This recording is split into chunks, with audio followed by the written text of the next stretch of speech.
الرحمن الرحیم، السلام علیکم۔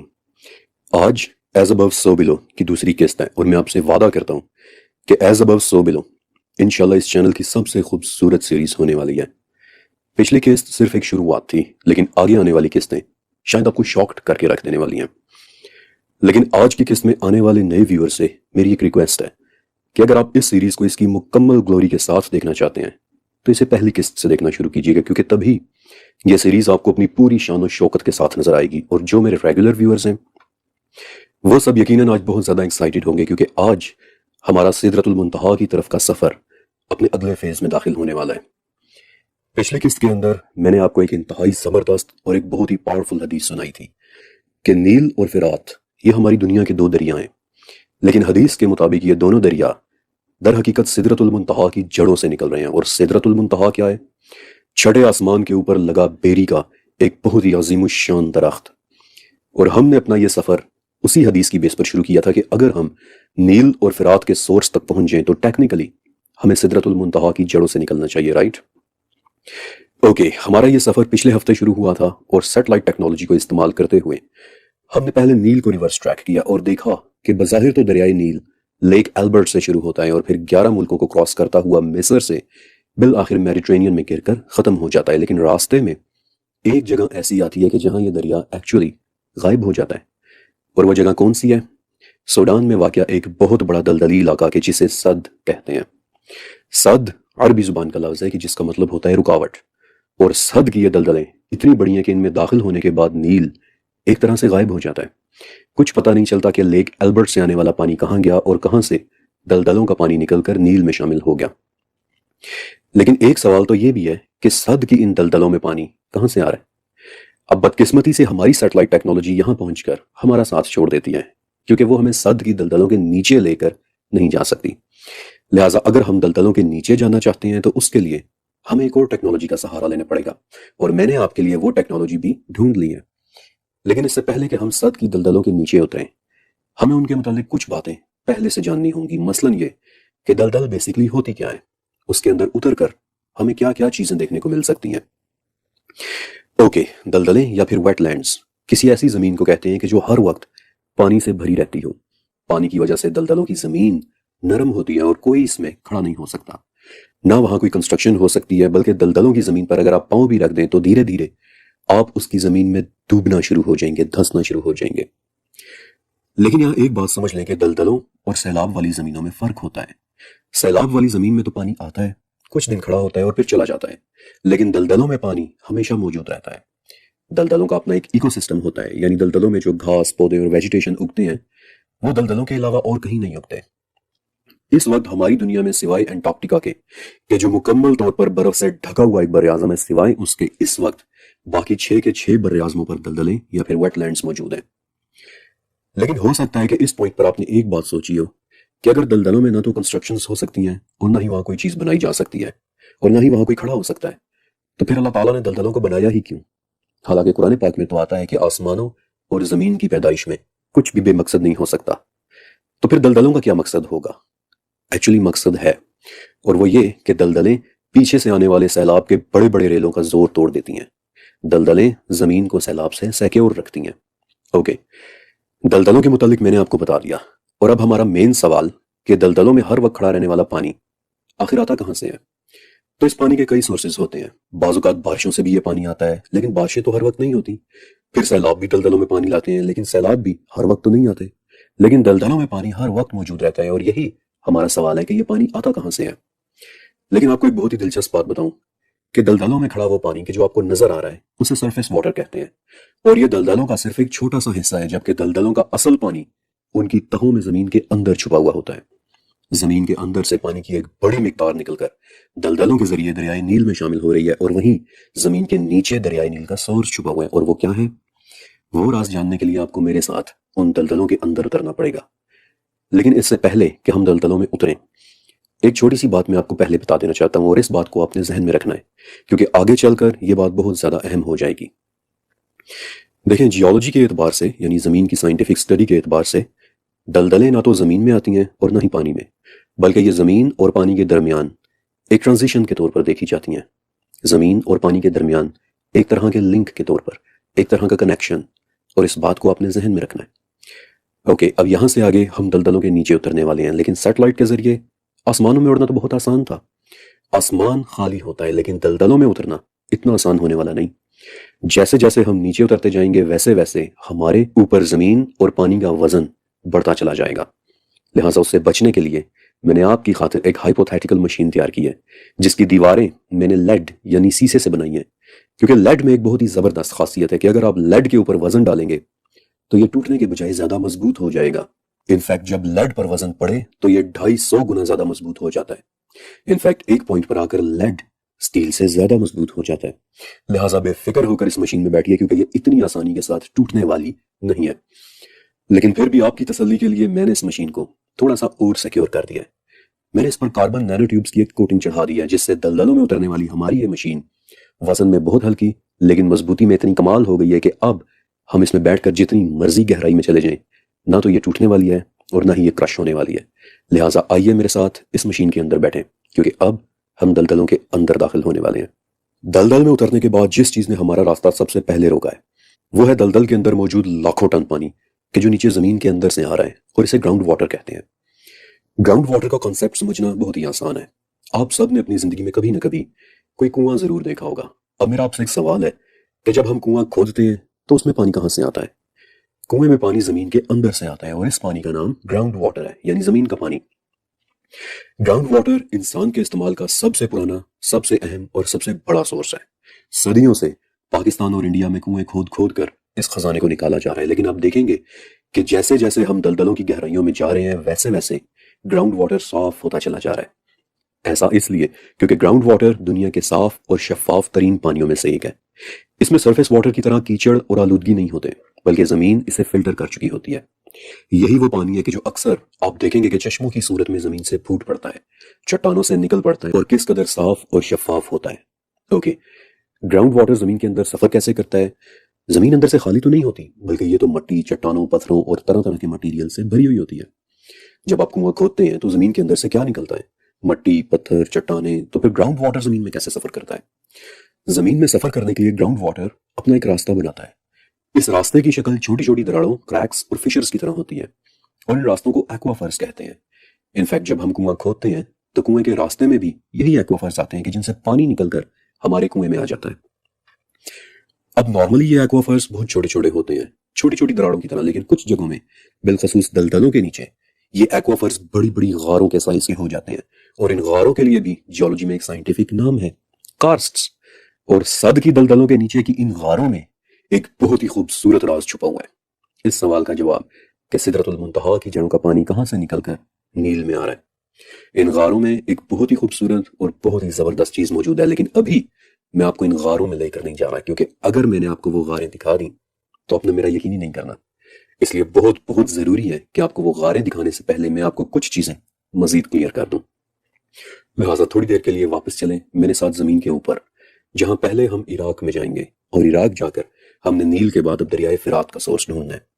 فرات سائز میں نیل سے آدھا لمبا، یعنی 3000 کلومیٹر لمبا ایک دریا ہے، اور یہ دریا حضرت ابراہیم علیہ السلام کے زمانے سے بھی پہلے سے مقدس مانا جاتا رہا ہے۔ پچھلے کئی ہزار سال سے فرات کا دریا ترکی، شام اور عراق کی زمینوں کو پانی دے رہا ہے۔ فرات ہی کے کنارے اس دنیا کا سب سے پرانا شہر آباد ہوا تھا، یعنی سمرہ کے لوگوں کا شہر۔ اوکے، اب اگرچہ نیل کی نسبت فرات سائز میں تو چھوٹا ہے، لیکن نیل کی نسبت فرات کہیں زیادہ کمپلیکیٹڈ دریا ہے، اور آپ دیکھیں گے کہ اسے ہم نیل کی طرح اتنی آسانی کے ساتھ ریورس ٹریک نہیں کر سکتے، بلکہ سچ کہوں تو فرات پر اپنے ریسرچ ورک کے دوران مجھے صرف اس کی ریورس ٹریکنگ میں ہی کئی دن لگ گئے تھے، کیونکہ فرات کے محض کوئی ایک یا دو سورسز نہیں ہیں، لیکن پھر بھی پہلے کی طرح ہم اپنا سفر بہت سادہ سے انداز میں شروع کریں گے، پرشین گلف یعنی خلیج فارس کے اوپر سے، کیونکہ یہاں فرات ختم ہو رہا ہے، اور یہاں سے سفر شروع کرنے کا فائدہ یہ ہے کہ آگے کا سارا راستہ فرات ہماری آنکھوں کے سامنے رہے گا۔ اوکے، اب یہ نام کہ جو آپ نقشے پر لکھے دیکھ رہے ہیں یہ میں نے خود سے مارک کیے ہیں۔ گوگل پر آپ کو اس طرح کی نیمنگ کنونشن نہیں ملے گی، یہ میرے اپنے بنائے ہوئے کسٹم میپس ہیں جنہیں میں نے آپ کی آسانی کے لیے بنایا ہے۔ تو چلے آئیں آسمانوں میں اڑتے ہوئے شروع کرتے ہیں ہم اپنا یہ دلچسپ سفر۔ پرشین گلف کے بعد ہمارا سب سے پہلا سٹاپ ہے شط العرب کانفلوئنس۔ یہ دنیا کی مشہور ترین جگہوں میں سے ایک ہے، اور عراق میں جنگ شروع ہونے سے پہلے یہاں بہت سارے ٹورسٹ گھومنے کے لیے آیا کرتے تھے، کیونکہ یہ وہ جگہ ہے کہ جہاں دریائے دجلہ اور دریائے فرات آپس میں ایک دوسرے کے ساتھ مل جاتے ہیں۔ اور جیسا کہ میں نے بتایا کہ یہ میرے کسٹم میپس ہیں، گوگل میں آپ کو اس طرح کی نیمنگ کنونشن نہیں ملے گی، بلکہ دیکھیں کہ میں نے یہاں دجلہ لکھا ہوا ہے تاکہ آپ کو آسانی کے ساتھ سمجھ آ جائے، حالانکہ گوگل میپس پر آپ کو یہاں ٹگریس لکھا ہوا ملے گا۔ ایسے ہی آپ کی آسانی کے لیے یہاں پر میں نے فرات لکھا ہوا ہے، جبکہ گوگل پر آپ کو یہاں یوفریٹس لکھا ہوا ملے گا، اور یہ والا یوفریٹس یعنی فرات ہی وہ دریا ہے کہ جسے ہم نے ریورس ٹریک کرنا ہے، کیونکہ حدیث کے مطابق اس دریا کا سورس بھی نیل کی طرح ہی سدرۃ المنتہا کی جڑیں ہیں۔ تو چلے آئیں شروع کرتے ہیں ہم فرات کی اپنی ریورس ٹریکنگ۔ اب ویڈیو میں تو آپ بہت تیزی کے ساتھ ٹریکنگ ہوتی دیکھ رہے ہیں، لیکن اپنے ریسرچ ورک کے دوران دھیرے دھیرے بہت ہی دھیان سے، بہت ہی توجہ سے میں نے فرات کو ریورس ٹریک کیا تھا، اس کے ایک موڑ کو اسٹڈی کیا تھا، اور شط العرب کے بعد جو اگلا اہم سٹاپ جو میرے راستے میں آیا وہ دراصل ایک ڈیم ہے جسے 1960s کے دور میں ترکی نے بنوایا تھا۔ اب یہاں تک اس سفر کا سب سے آسان حصہ تھا، لیکن یہاں سے آگے چیزیں بہت زیادہ کمپلیکیٹڈ ہونا شروع ہو جاتی ہیں۔ اس ڈیم کا نام کیبان ڈیم ہے، اور اب مسئلہ یہ ہے کہ اس میں کئی جگہوں سے پانی آ کر اکٹھا ہو رہا ہے۔ اب فرات کے کئی سورسز بن چکے ہیں، آپ ویڈیو میں دیکھ ہی رہے ہوں گے کہ اس ڈیم میں کاراسو دریا سے بھی پانی آ رہا ہے، پلومر ندی سے بھی پانی آ رہا ہے، مورات دریا سے بھی پانی آ رہا ہے، یعنی ٹیکنیکلی 3 بڑے سورسز فرات میں اپنا اپنا پانی ڈال رہے ہیں۔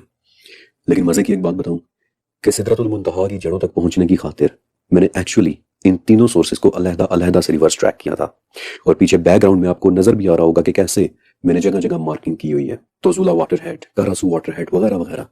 لیکن وہاں میں آپ کو لے کر نہیں جاؤں گا کیونکہ وہاں ہمارے کام کی کوئی بھی چیز نہیں ہے، لیکن جو جگہ ہمارے کام کی ہے وہ ہے یہ تیسرا دریا مورات، جسے میں نے بہت بہت دھیان سے ریورس ٹریک کیا اور نوٹس کیا کہ یہ دریا شروع ہوتا ہے ترکی کے ان پہاڑوں سے کہ جنہیں آرمینین ہائی لینڈز کہتے ہیں۔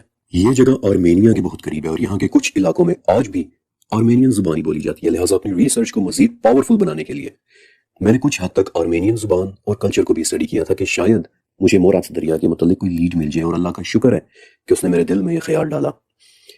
قدیم آرمینین زبان میں مورات کا مطلب ہوتا ہے وہ پانی کہ جو دلدلوں سے نکلے، اور واقعی مورات کے شروع سے لے کر فرات میں شامل ہونے تک راستے میں کم سے کم 5 بڑے دلدلی سسٹمز آتے ہیں کہ جہاں زمین کے اندر سے پانی نکل کر پہلے مورات میں اور وہاں سے آگے پھر فرات میں شامل ہو رہا ہے۔ اور آپ یہ دیکھ سکتے ہیں کہ میں نے ان تمام دلدلی سسٹمز کو مارک بھی کیا ہوا ہے، مارش سسٹم 1، مارش سسٹم 2 وغیرہ کے نام سے انہیں نام دیے ہوئے ہیں۔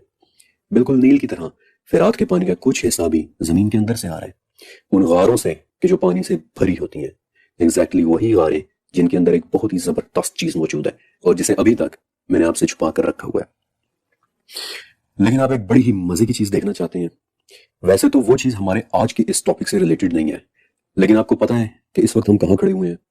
مورات دریا کے اس حصے میں کہ جہاں زمین کے نیچے سے پانی نکل نکل کر فرات میں جا رہا ہے، رائٹ؟ لیکن آپ کو ایک بہت ہی مزے کی بات بتاؤں، ذرا پہلے مجھے اپنا یہ میپ سیٹ کر لینے دیں، پھر میں آپ کو ایک بہت ہی زبردست چیز دکھاتا ہوں۔ اوکے، اس وقت میپ پر دیکھیں آپ کو کیا نظر آ رہا ہے؟ مورات دریا کا سورس یعنی کہ وہ جگہ جہاں سے مورات شروع ہوتا ہے، اور پھر راستے میں آنے والے 5 مارش سسٹمز یعنی کہ دلدلیں۔ لیکن غور سے دیکھیں، آپ کو پتا ہے کہ آپ کہاں کھڑے ہیں؟ آپ کو پیچھے ایک پہاڑ نظر آ رہا ہے کہ جس کی چوٹی برف سے ڈھکی ہوئی ہے، آپ کو پتا ہے کہ وہ کون سا پہاڑ ہے؟ یہاں سے صرف 80 کلومیٹر دور وہ پہاڑ مشہور ماؤنٹ جودی ہے کہ جہاں سورہ ہود کے مطابق حضرت نوح علیہ السلام کی کشتی رکی تھی۔ یہی وہ جگہ ہے کہ جس کے متعلق مشہور ہے کہ یہیں پر زمین نے وہ سارا پانی اپنے اندر کھینچ لیا تھا کہ جس نے پوری دنیا کو 40 دن تک سیلاب میں ڈبوئے رکھا تھا۔ وہ طوفان کہ جس میں حضرت نوح علیہ السلام کی کشتی جانوروں اور انسانوں کو لے کر پانی کی پہاڑوں جتنی بڑی بڑی لہروں میں یہاں سے وہاں اور وہاں سے یہاں ہچکولے کھاتی رہی تھی، اور بالآخر سورہ ہود کے مطابق جودی پہاڑ پر ٹھہر گئی تھی۔ اور یہی ہے وہ جودی پہاڑ کہ جو اس وقت آپ کو بیک گراؤنڈ میں صرف 80 کلومیٹر دور نظر آ رہا ہے۔ میں جانتا ہوں کہ یہ ٹاپک ہماری آج کی قصے سے ریلیٹڈ نہیں ہے، لیکن اس وقت ہم ایک ایسی جگہ پر کھڑے ہیں کہ جہاں دوبارہ شاید ہمارا آنا نہ ہو، اس لیے مجھے اجازت دیں کہ میں آپ کو تھوڑی دیر کے لیے جودی پہاڑ پر اپنے ساتھ لے جاؤں، کیونکہ وہاں میں آپ کو ایک بہت ہی دلچسپ چیز دکھانا چاہتا ہوں، اور چونکہ مجھے امید تھی کہ آپ مجھے منع نہیں کریں گے، اس لیے میں نے پہلے سے ہی آپ کو جودی پہاڑ پر لے جانے کی تیاری کر کے رکھی ہوئی تھی۔ اوکے، اب جو میں آپ کو بتانے والا ہوں اسے میں 100% انڈورس نہیں کرتا، یعنی کہ میں یہ نہیں کہتا کہ یہ سب 100% سچ ہے، لیکن اب چونکہ ہم جودی پہاڑ پر موجود ہیں اس لیے میں آپ کو یہاں ایک بڑی دلچسپ چیز ضرور دکھا دینا چاہتا ہوں۔ جودی پر اس وقت 3 مشہور لینڈ مارکس ہیں۔ سب سے پہلے لینڈ مارک کا نام ہے نواز آرک یعنی نوح علیہ السلام کی کشتی۔ یہ دراصل جودی پہاڑ پر بنا ایک عجیب سا نشان ہے۔ اگر آپ اس لینڈ مارک پر کلک کریں تو آپ دیکھیں گے کہ یہ جودی کی زمین پر بنی ایک عجیب سی لینڈ فارمیشن ہے کہ جس کی شکل واقعی کسی بہت بڑی کشتی کے جیسی ہے، اور بہت سارے ریسرچرز یہ بات کہتے ہیں کہ یہ ایکچولی حضرت نوح علیہ السلام کی کشتی کا فاسل ہے کہ جو یہاں ٹھہر گئی تھی اور پھر ہزاروں سال تک یہاں ٹھہری رہی اور ایونچولی ایک فاسل میں تبدیل ہو گئی۔ بہت سارے لوگ ایسا کہتے ہیں، لیکن کیا یہ سچ ہے یا نہیں، آج اس ٹاپک کو چھیڑنے کا وقت نہیں ہے، ورنہ قسط بہت بہت لمبی ہو جائے گی۔ لیکن چونکہ اب ہم جودی پہاڑ پر آئے ہوئے ہیں اس لیے چلیں سرسری طور پر میں آپ کو یہ چیزیں بھی دکھا دیتا ہوں۔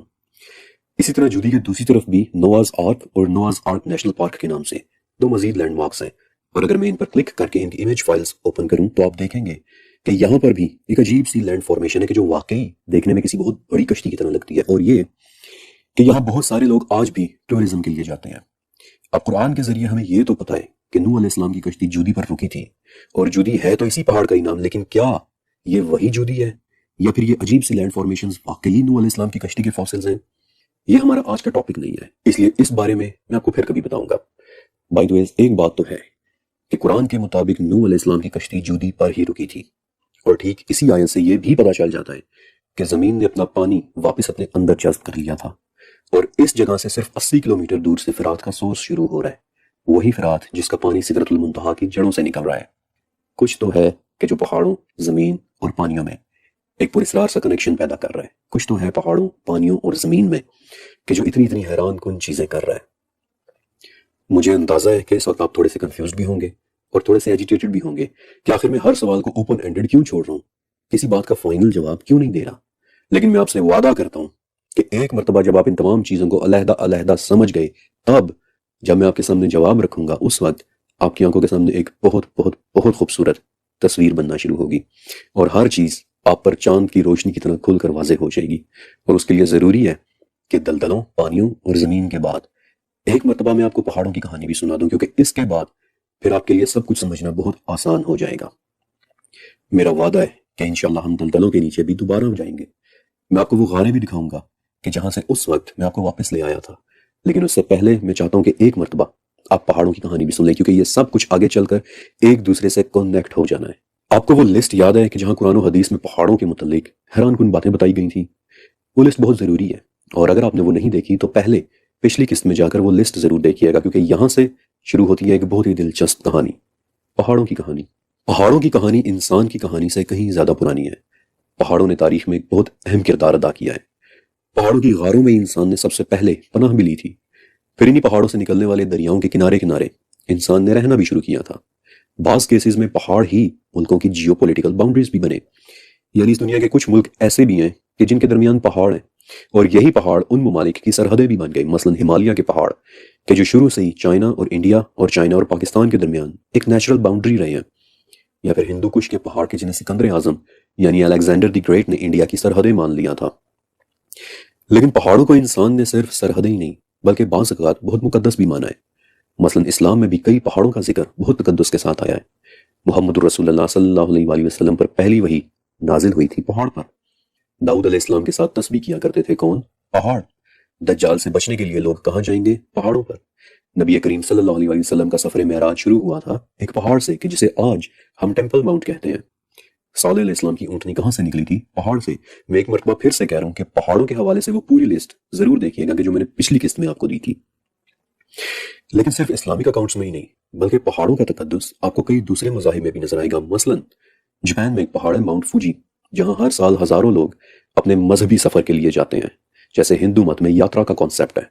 بلکہ یاترا کی بات کریں تو اس وقت 4 مذاہب مثلا ہندوازم، بدھزم، جینزم اور بودھزم ایسے ہیں کہ جن میں ایک پہاڑ انتہائی مقدس مانا جاتا ہے، ماؤنٹ کیلاش، جس کے متعلق وہ لوگ کہتے ہیں کہ یہاں شیو اور پاروتی ظاہر ہوئے تھے۔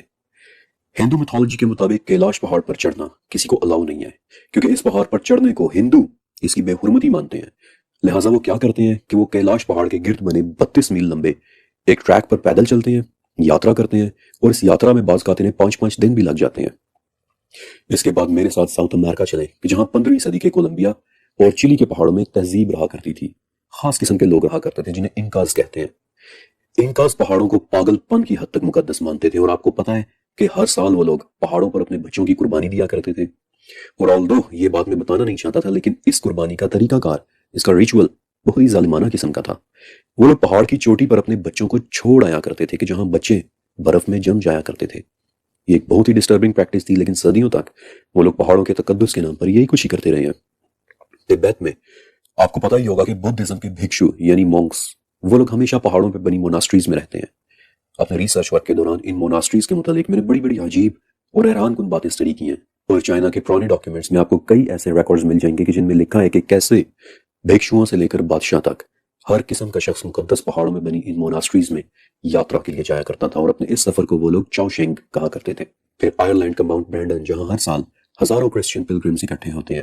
کیا ہے ان پہاڑوں میں کہ دنیا کا تقریباً ہر مذہب، چاہے وہ ابراہمک ہو یا پیگن، سبھی میں پہاڑوں کا ایک تقدس ہے۔ ان پر حیرت انگیز باتوں کا ہونا رپورٹ کیا جاتا ہے، بلکہ اپنے ریسرچ ورک کے دوران میں نے ایسے قدیم ڈاکیومنٹس بھی دیکھے کہ جن سے یہ پتہ چلتا ہے کہ بعض اوقات پہاڑوں کے گرد بستیاں بھی ان کے تقدس کی وجہ سے بسائی جاتی تھیں، اور اکثر گاؤں والے اپنے مردوں کو بھی پہاڑوں کے اوپر ہی دفنایا کرتے تھے، کہ جس کی ایک مثال جاپان کا ایک پہاڑ ماؤنٹ کویاسان ہے، کہ جو جاپان کا ایک مقدس پہاڑی قبرستان ہے۔ یا پھر اس کی دوسری مثال یروشلم کا جبل زیتون ہے، کہ جسے پچھلے 3000 سال سے یہودی ایک قبرستان کے طور پر استعمال کر رہے ہیں۔ اور کچھ مسلم اسکالرز کے مطابق ماؤنٹ اولیو یعنی جبل زیتون ہی وہ جگہ ہے کہ جس کی اللہ تعالیٰ نے سورہ تین میں قسم بھی اٹھائی ہے، والتین والزیتون۔ اس بات میں کوئی شک نہیں کہ ہزاروں سال سے انسان پہاڑوں کو مقدس مانتے چلے آئے ہیں، لیکن کیوں؟ اس کی دو وجوہات ہیں۔ پہلی وجہ سمبولک ہے، علامتی ہے، اور وہ یہ کہ کچھ کلچرز پہاڑوں کی اونچائی کو آسمان اور خدا کے قریب ہونے کی علامت سمجھتے تھے۔ کئی کلچرز میں یہ سمجھا جاتا ہے کہ چونکہ پہاڑ بلند ہوتے ہیں، اس لیے پہاڑوں پر جانے سے خدا کی قربت جلدی حاصل ہوتی ہے۔ اور اس کی ایک مثال تبت کے وہ بھکشو یعنی مونکس ہیں، جن کے متعلق ابھی میں نے آپ کو بتایا بھی تھا۔ وہ لوگ ساری زندگی پہاڑوں کی چوٹیوں پر بنی موناسٹریز میں رہتے ہیں اور خدا کا قرب تلاش کرتے ہیں، جبکہ پہاڑوں کو مقدس ماننے کی دوسری وجہ دراصل ہسٹوریکل یعنی تاریخی ہے، اور وہ یہ کہ کسی خاص پہاڑ پر کوئی خاص واقعہ پیش آیا ہو، اور پھر اس واقعے کی وجہ سے اس پہاڑ کو ایک مقدس جگہ سمجھا جانے لگ گیا ہو۔ مثلا مسلمانوں کے لیے جبل نور، جہاں اسلامک اکاؤنٹس کے مطابق نبی کریم صلی اللہ علیہ وآلہ وسلم پر پہلی وحی نازل ہوئی تھی۔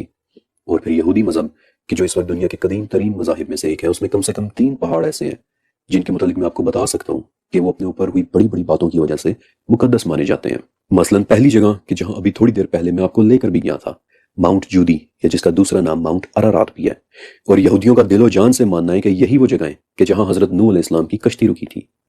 پھر یہودیوں کا دوسرا مقدس پہاڑ کہ جو مسلمانوں کے لیے بھی اتنا ہی مقدس ہے جتنا یہودیوں کے لیے ہے، وہ ہے ٹیمپل ماؤنٹ، چھوٹا سا ایک پہاڑ یا پھر پہاڑی جس پر اس وقت مسجد اقصی بنی ہوئی ہے، اور یہی وہ پہاڑی ہے کہ جس کی وجہ سے اس وقت مسلمانوں اور یہودیوں کے درمیان سارا کانفلکٹ چل رہا ہے۔ اسی پہاڑ پر کسی زمانے میں یہودیوں کی مقدس ترین آبجیکٹ یعنی تابوت سکینہ رکھا ہوا ہوتا تھا۔ یہی وہ پہاڑی ہے کہ جو پوری دنیا کے یہودیوں کے لیے ایک قبلہ کی حیثیت رکھتی ہے۔ یہی وہ پہاڑی ہے کہ جہاں سے نبی کریم صلی اللہ علیہ وآلہ وسلم معراج کی رات براق پر بیٹھ کر آسمانوں کی طرف گئے تھے۔ یہی وہ پہاڑی ہے کہ جس کی طرف مسلمان 16 یا 17 مہینے منہ کر کے شروع میں نماز پڑھتے رہے تھے۔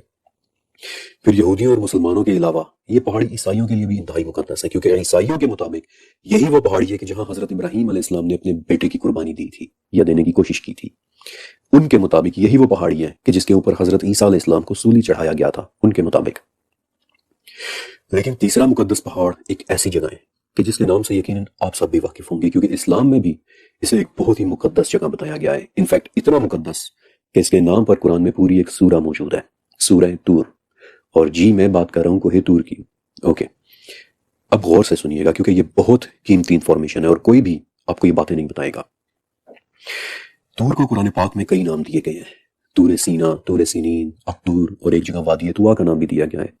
اور القصص کی 30ویں آیت کے مطابق اس کا کچھ حصہ البقاع المبارکہ کہلاتا ہے، یعنی مبارک حصہ، یعنی کہ اس کا کچھ حصہ تقدس میں باقی پہاڑ کی نسبت زیادہ اہم ہے، اور یہ بات بہت بہت امپورٹنٹ ہے، اسے آپ نے اپنے ذہن میں رکھنا ہے۔ القصص کے مطابق یہی وہ پہاڑ ہے کہ جس کے دائیں کنارے پر ایک درخت سے اللہ تعالیٰ نے حضرت موسیٰ علیہ السلام کو ایک آواز دے کر ان کے ساتھ کلام کیا تھا کہ اے موسیٰ، میں ہی ہوں اللہ، تمام جہانوں کا رب۔ یہی وہ پہاڑ ہے کہ جس کے اوپر موسیٰ علیہ السلام کو نبوت اور توریت کی تختیاں دی گئی تھیں۔ لیکن طور کے متعلق میں آپ کو تھوڑی سی تفصیل اور بھی دینا چاہتا ہوں، کیونکہ یہ پہاڑ نہ صرف تاریخ میں بہت اہم رہا ہے بلکہ آگے چل کر قیامت کے قریب اس نے ایک مرتبہ پھر سے بہت اہم ہو جانا ہے۔ لیکن آپ کو ایک اصل شاکر بات بتاؤں، اگر آپ گوگل پر کوہ طور یا ماؤنٹ سینائی لکھیں تو آپ کو یہ پہاڑ دکھائی دے گا، لیکن در حقیقت کوہ طور ایگزیکٹلی ہے کون سا یہ کسی کو پتہ ہی نہیں ہے۔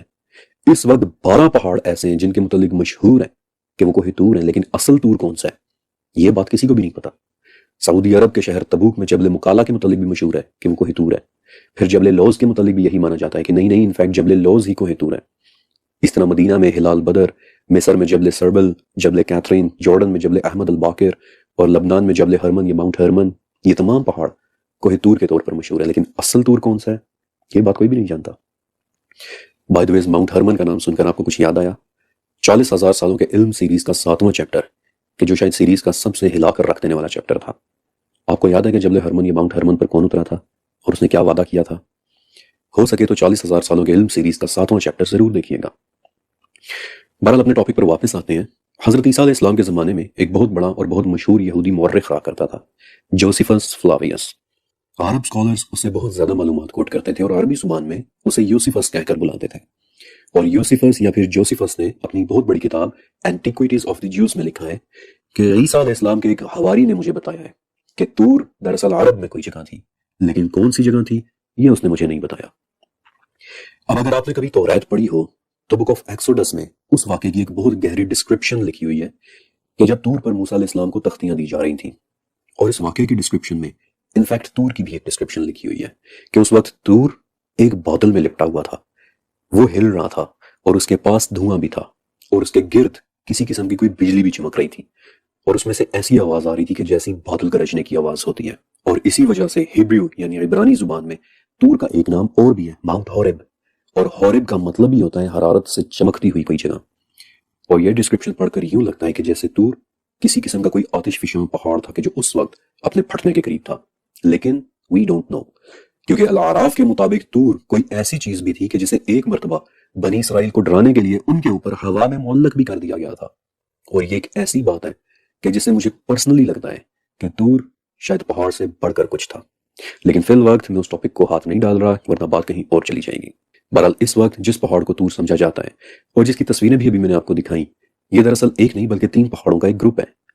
ان 3 پہاڑوں کا نام ہے جبل موسیٰ، جبل کیتھرین اور راس الصفحہ۔ اور دور سے یہ تینوں پہاڑ ایک ہی لگتے ہیں، لیکن جیسے ہی آپ اس گروپ میں داخل ہوں تو اس وقت پتہ چلتا ہے کہ یہ دراصل ایک نہیں بلکہ 3 پہاڑ تھے۔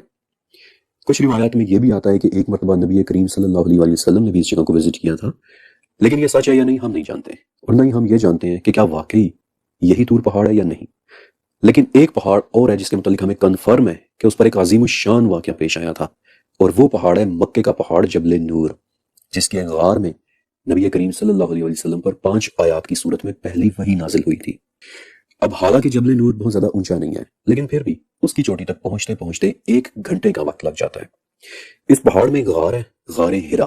ہرا کا مطلب ہوتا ہے جواہرات کا گھر، اور جواہرات کا یہ گھر غار ہرا وہ جگہ ہے کہ جہاں نبی کریم علیہ السلام خلوت کے لیے جایا کرتے تھے۔ مسلمانوں کے لیے حرمین شریفین اور مسجد اقصی کے بعد جبل نور مقدس ترین مقام سمجھا جاتا ہے۔ ان 2 قسطوں کے اندر میں نے آپ کو ذہنی طور پر تیار کیا ہے، آپ کو وارم اپ کیا ہے، آپ کو وہ تمام انفارمیشن دی ہے کہ جسے جاننا بہت ضروری تھا۔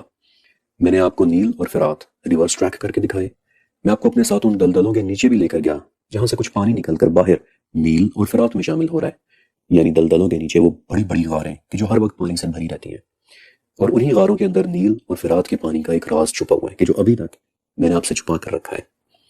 لیکن اس کے بعد ایک چیز اور تھی کہ جسے جاننا بے حد ضروری تھا، اور وہ تھے پہاڑ، کیونکہ آگے چل کر دریائے فرات میں سے ایک پہاڑ نہیں تو نکلنا ہے، اس لیے یہ سب جاننا بہت بہت ضروری تھا۔ اور اب بہت جلدی ہمارے سوال کے جواب بھی ہمارے سامنے آنے والے ہیں، لیکن اس سے پہلے چھوٹی سی ایک چیز بتانا ابھی باقی ہے، اور انشاءاللہ اگلی قسط میں پہلے میں آپ کو اس چھوٹی سی چیز کے متعلق بتاؤں گا، اور اس کے بعد پھر انشاءاللہ میں آپ کے سامنے وہ راز کھولوں گا کہ جسے جان کر ایک مرتبہ تو آپ کی آنکھیں بھی چمک اٹھیں گی۔ لہٰذا ملتے ہیں انشاءاللہ ایز ابو سو بلو سیریز کی اگلی قسط میں۔ اللہ حافظ۔